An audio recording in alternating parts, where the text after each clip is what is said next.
Bonjour à tous la famille OM, bienvenue sur le canal Olympien pour la Gazette Mercato de ce samedi 21 juin. Voilà, il y a quelques petites infos aujourd'hui. Je vais vous tenir informé sur le dossier Medina, ça sent bon.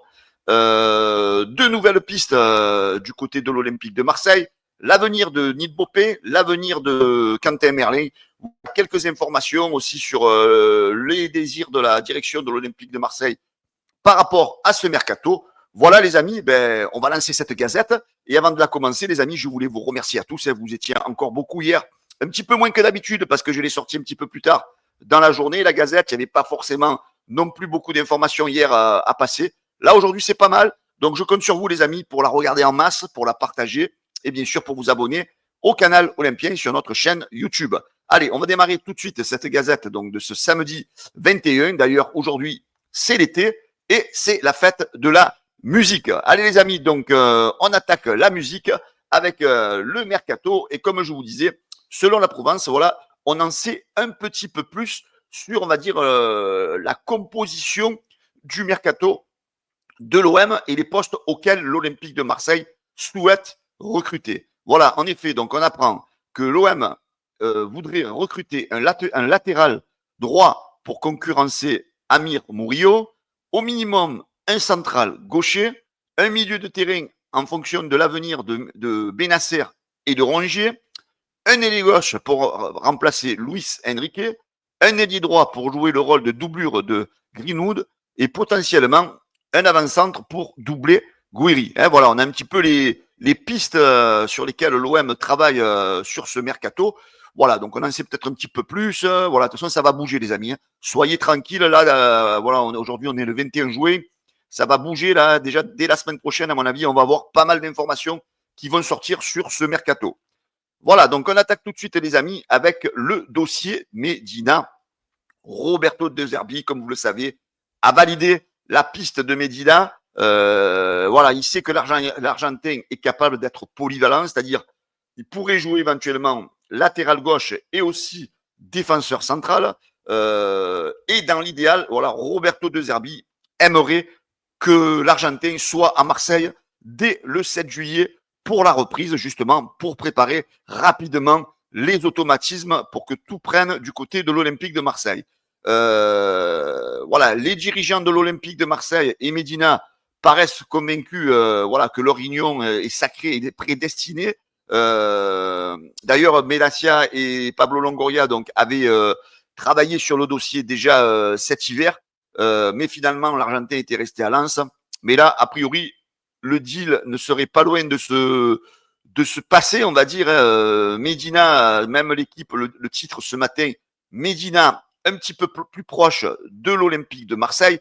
Voilà, on sait que le dossier avance très bien. Le joueur pourrait arriver à Marseille prochainement. Voilà, les négociations se poursuivent entre l'OM et Medina. Un dénouement heureux est espéré d'ici une dizaine de jours. Voilà, c'est ce qu'on dit depuis le début, hein, les amis. Je vous en avais parlé. On sait que c'est une histoire comptable, que les comptes s'arrêtent au 30 juin, que tout redémarre le 1er juillet. Voilà, moi, comme c'était certifié sur certaines gazettes, voilà, sachez qu'à partir du 1er juillet, d'un moment à l'autre, on va annoncer l'officialisation de Medina. Voilà, c'est une histoire d'une dizaine de jours, mais voilà, le dossier Medina, les amis, est quasiment bouclé je vais dire en off, mais voilà, on attend un petit peu les dates fatidiques de comptable, surtout pour l'officialiser. Et après, c'est pas anodin aussi que hier, les amis, on a annoncé que Balerdi allait rester à l'OM, que peut-être Medina avait encore besoin de cette certitude pour venir jouer avec son pote argentin du côté de l'Olympique de Marseille. Voilà les amis, on poursuit cette gazette du Mercato avec l'OM qui serait intéressé selon Top Mercato pour l'attaquant auxerrois Lassine Sinayoko, qui a été auteur d'une saison solide avec l'équipe de la JOCR en 35 matchs, 5 buts, 9 passes décisives. Il est estimé autour de 4 millions d'euros sur Transfer Market. C'est un joueur polyvalent sur tout le front de l'attaque. Voilà, il aurait séduit le board de l'Olympique de Marseille. L'OM, a priori, aurait préparé une offre autour de 5 millions pour le joueur. Mais attention, la concurrence serait quand même assez rude sur le dossier.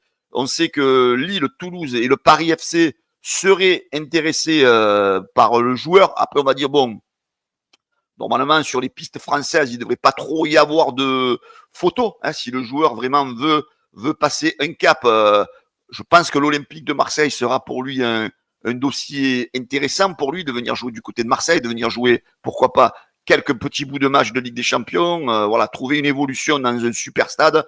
Donc normalement, s'il n'y a que ces dossiers-là, l'OM, à mon avis, part favori sur ce dossier.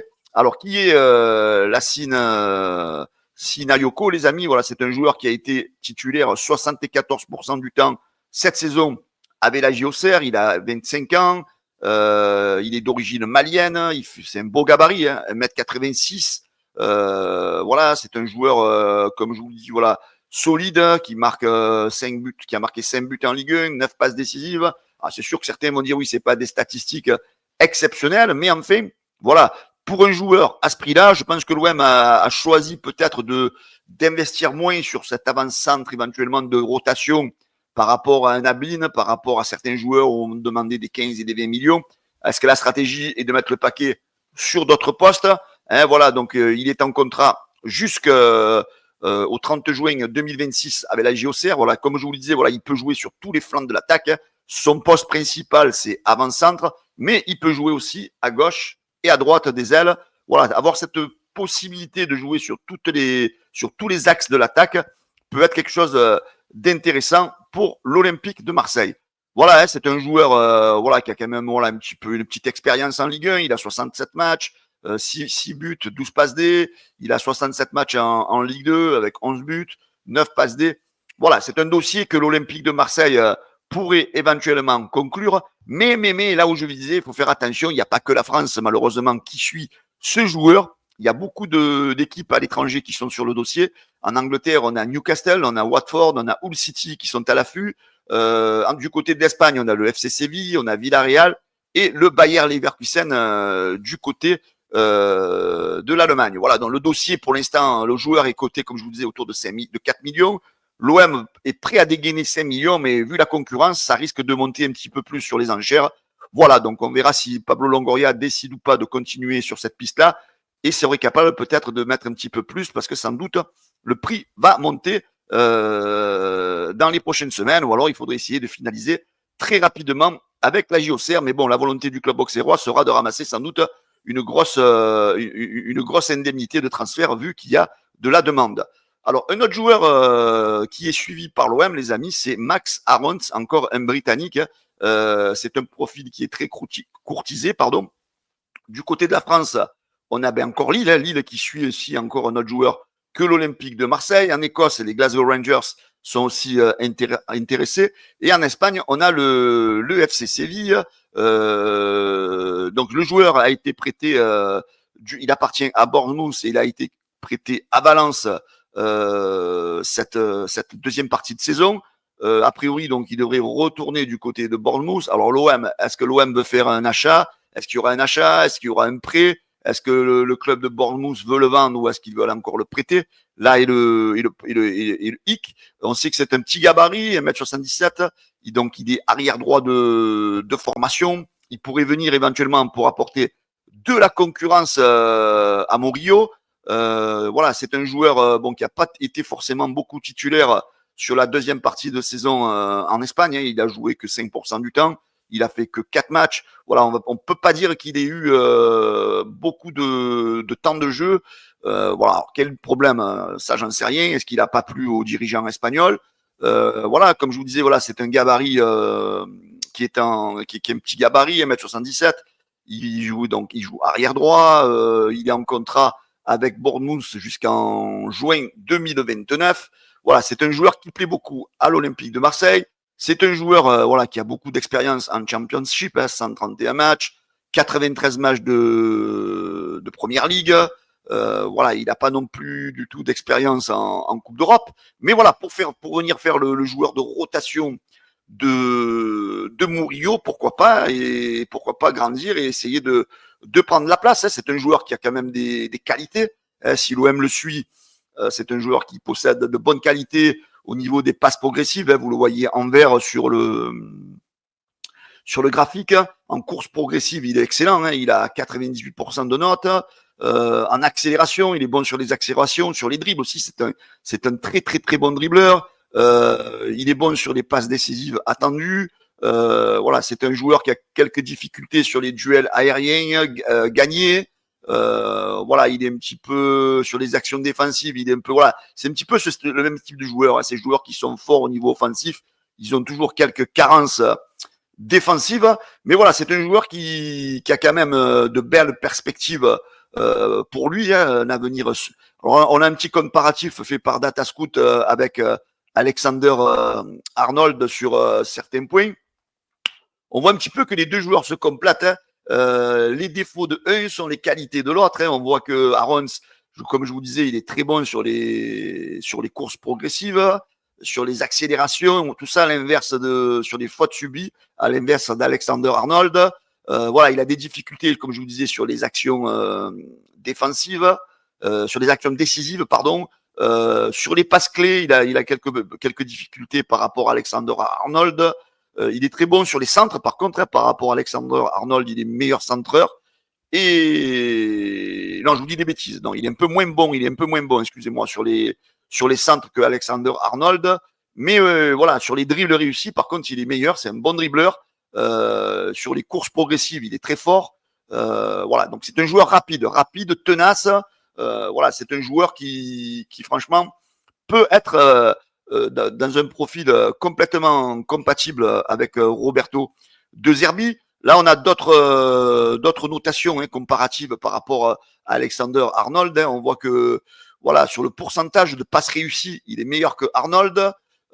Sur les actions défensives réussies, il a un pourcentage aussi meilleur que lui. Voilà, donc sur les duels défensifs gagnés, bon, il est un petit peu en dessous